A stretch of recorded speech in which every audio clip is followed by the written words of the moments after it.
Alright, so here's an update of the 850. Since I guess the last video, I only made like one video. I got MSA Diesel on the same Grim Reapers I had. And I got those in the last week.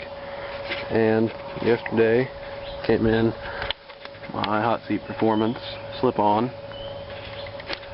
It's a little dirty. I've been test riding it and everything, playing around since I got it all on.